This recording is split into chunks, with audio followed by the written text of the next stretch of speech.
ناظرین السلام علیکم، میں ہوں محمد حفیظ، آپ دیکھ رہے ہیں یوٹیوب چینل اردو اسپیشل۔ ناظرین، آج کی اس ویڈیو میں ہم حجت الاسلام امام غزالی رحمۃ اللہ علیہ کو ڈسکس کرنے جا رہے ہیں، جو ایک مسلمان ماہر تعلیم تھے۔ آپ سے گزارش ہے کہ آپ ہمارا چینل سبسکرائب کر لیں اور بیل آئیکن کو ضرور پریس کریں تاکہ ہماری ہر نئی آنے والی ویڈیو جو ہے وہ آپ تک پہنچ سکے۔ اس ویڈیو کو شروع سے لے کر آخر تک لازمی دیکھیے۔ انشاءاللہ تعالی حجت الاسلام امام غزالی کے متعلق ان کی جو تعارف ہے اور ان کی جو تعلیمات اور ان کی خدمات کے حوالے سے بہت ہی اہم معلومات آپ سے ڈسکس کرنے جا رہے ہیں۔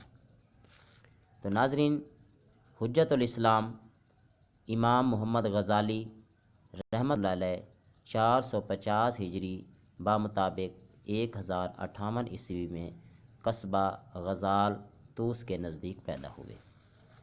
آپ کے والد کا نام امام محمد بن محمد ہے۔ امام غزالی کے ایک چھوٹے بھائی احمد غزالی تھے جو عمر میں آپ سے 3 سال چھوٹے تھے۔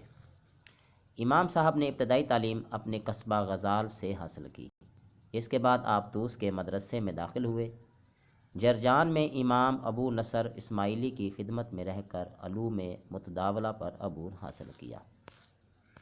امام غزالی رحمۃ اللہ علیہ 484 ہجری میں مدرسہ نظامیہ بغداد کے مدرس اعلیٰ علامہ حسین بن علی طبری کی وفات پر ان کے جانشین مقرر ہوئے۔ 488 ہجری میں آپ نے مدرسہ نظامیہ بغداد کو خیر باد کہہ کر زیارت حرمین شریفین کی راہ لی۔ آپ نے 488 ہجری تا 498 ہجری یعنی 10 سال کا عرصہ شام، بیت المقدس اور حجاز میں بسر کیا۔